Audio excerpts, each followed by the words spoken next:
Kevin Nealon here on the Rich Eisen Show while the radio audience is away. It's the first of two times I introduce you. It's confusing. That's right. It can be confusing, but we're all good. We noticed on your Twitter account at Kevin_Nealon, where there are 1.52 million followers. Wow, at Kevin. right? That's quite a. That you've got a. That's not quality though. It's quantity. Is that what it is? Yeah, there's no quality there. There's not a single quality follower. No. that's I'll take that though. If you want to flip me some of these non-quality individuals. I just learned that you could buy followers. Yes, you can. You knew that? Yeah, I didn't know that. No, you can't. It's funny when I say that, it makes it sound like I know that because I do that. Yeah. No, I don't do that, but I definitely know that you can do that if you want to do that. To get up to 1.52 million. I noticed you got the clown avatar. Where's that from? I don't know why I have that. I think when I started this, it was like right after Halloween or something. Yeah. And my wife and I bought these great clown outfits in Haight-Ashbury, San Francisco. Oh, yeah. And I had that picture, and I thought, this just how to use it, cool. huh? Yeah. There it is, right there with the glasses. That's not creepy at all, Kevin. I love it. Kevin Nealon is here on the Rich Eisen Show studio. Don't go anywhere. We're back with more in a moment.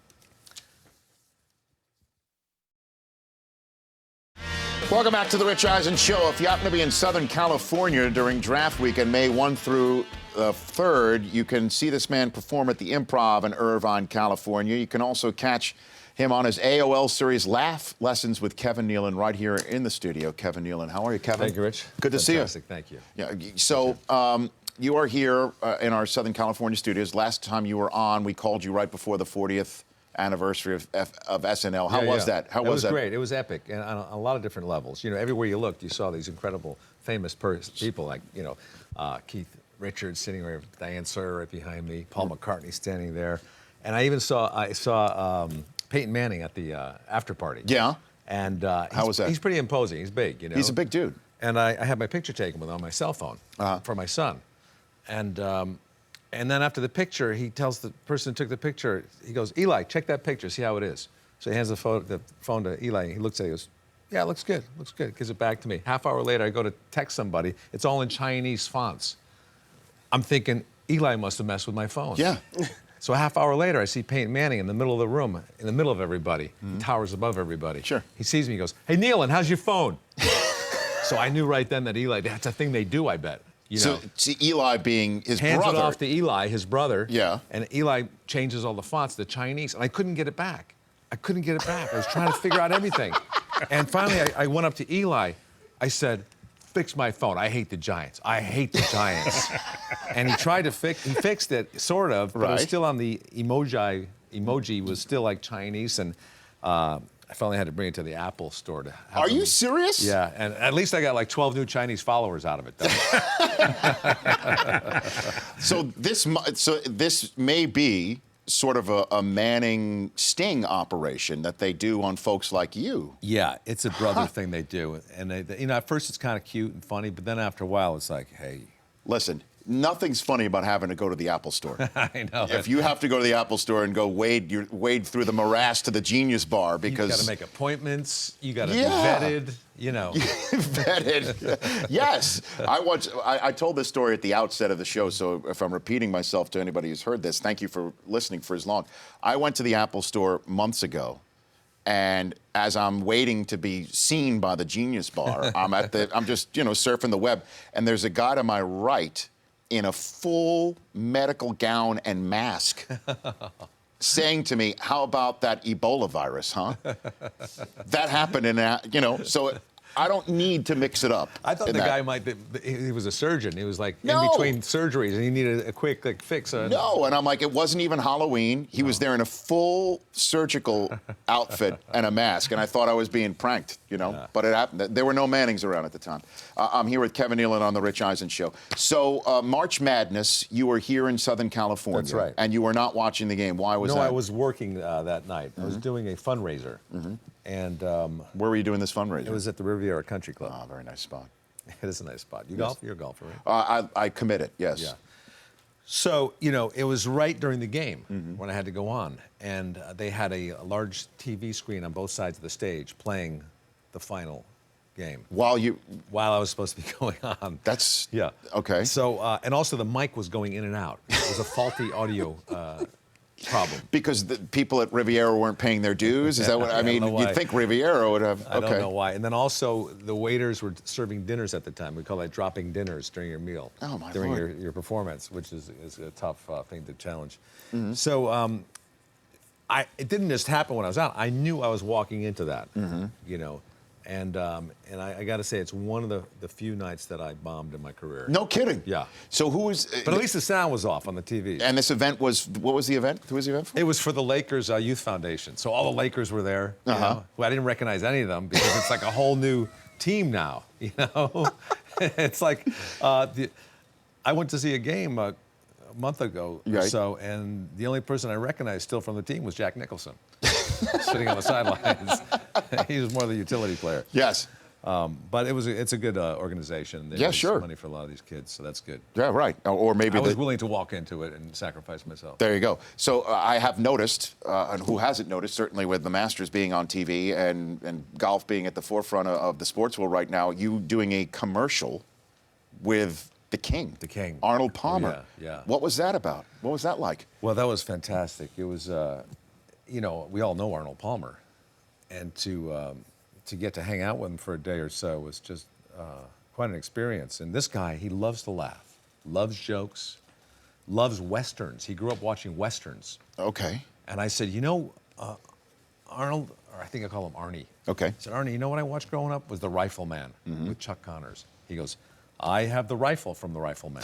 Chuck Connors gave me the rifle. This guy had anything you mentioned, he had like been there, done that. I've had it. I've had it. Yeah. Arnold, I golfed on one of the courses in you know, Palm Springs. I designed that course. I won 2 opens out there. Really. You know, I did mini golf off the 405 down in Orange County. I designed that course. I won 5 opens on that one. The windmill was his idea. Yeah, I came up with the windmill. He's Arnold Palmer, right? I Yeah. mean, that is so phenomenal of all the people that It you could be is. hanging out with for Yeah. a day. Yeah. Did you ask him where the drink came from? Because that I did actually. you did. Yeah, and he told me it came. Let's see if I can remember. He told me he was, I think, at some place, and he ordered, you know, the iced tea with lemonade in it. Yes. And I think he said, or somebody said, that's Yeah. the Arnold Palmer, and he went home and he patented that name right then and then. Because he's the king. Because he's Yeah. Arnold Palmer. And then I think Arizona iced tea or whatever it's called, Arizona now has the drink out. And then mine is I'll have a Kevin Nealon. Yes, and was And I had added a line to it. They didn't have time to put it in, but that's a tall drink of water. Sparkling. That's the king. Yeah. That you're the tall, because you're the tall drink Yeah, of sparkling yeah. water. But I love golf, you know. So Sure. I mean, I don't play a lot. I'm probably like you. I play whenever I can, but I'm not that good. So what'd you think of the Masters? What'd you think of that? It was exciting. I thought Phil Mickelson was going to make his move on the Me last too. day. You know, I was hoping, or Justin Rose. But I think Spieth, and I thought Spieth, because he's 21, you know, he doesn't have the experience, and he's not going to be able to keep that focus, and he's going to crumble. And more of the experienced players will start coming up. Sure. And then it never happened. never happened. That other shoe never dropped. But I was happy to see Tiger in the hunt. Right. You know, Have you met him? Have you ever met Tiger? I met Tiger at one of his events out at Sherwood Country Club, and I was doing stand-up, and it was his mother and father sitting like about that far away, 5 feet away. Yeah. And Tiger was there, and I don't think I saw a smile the whole night from that table. But your material was good. It's not the was material, good. right? There was no basketball game playing, but I play in the American Century Celebrity Golf Championship every year up in like You go Tahoe, yeah. with a lot of these, like Tony Romo, Aaron Rodgers, all these hockey players, baseball players, all of us athlete types. And Yeah. and it's scary because you're on TV. It's on NBC. Yeah. And people think because it's on TV, you're a good golfer, and you're with these other athletes. You know, last year I golfed with Larry the Cable Guy. He knocked somebody out on the tee. What do you mean, Larry the Cable Guy? He teed off, Yeah. he shanked the ball, and it hit some guy on the phone. Luckily, it hit the phone, and it put the guy on the ground for like 15 minutes. Oh my gosh. And then, and I'm always with Barkley. I always beat Barkley. 'Cause Well, he's terrible. He or terrible, as he Terrible. said. Yeah, right. Yeah. But the first year I was there, I'm on the 18th hole. Yeah. And it's beautiful. It's, you know, beautiful Lake Tahoe. Stunning. All the spectators are on the beach, the last green there by the clubhouse, and I hit the ball about 250 yards. And it just curved, you know, it leaked out to the beach. And I saw it go, and I yelled 4 as loud as I could. Uh-huh. And everybody covered up except for one woman. And wouldn't you know, that ball hit her right in the forehead Oh, no. on the fly. And from 250 yards out, I heard the gallery around the green in the distance just go, oh. Just, I could barely hear them. Oh. The ball bounced off her forehead. It rolled through the sand, came up onto the green, about this close to the flag. You're kidding me. I heard the gallery from way back go, ah. But I was worried about the woman, so I ran up to her. I said, "Are you okay?" She goes, "Yeah, but you better put me on the Today Show." She thought I was Matt Lauer. Oh. Who I believe was he probably was in the field too. Yeah, I said, "I'm not."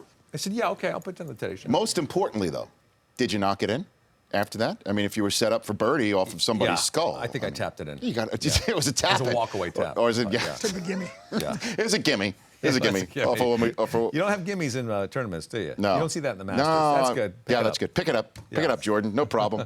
I'm here with Kevin Nealon. Before I let you go, what's it like with Aaron? I know I asked you this on the phone, but I'd love to ask again now that you're here in person.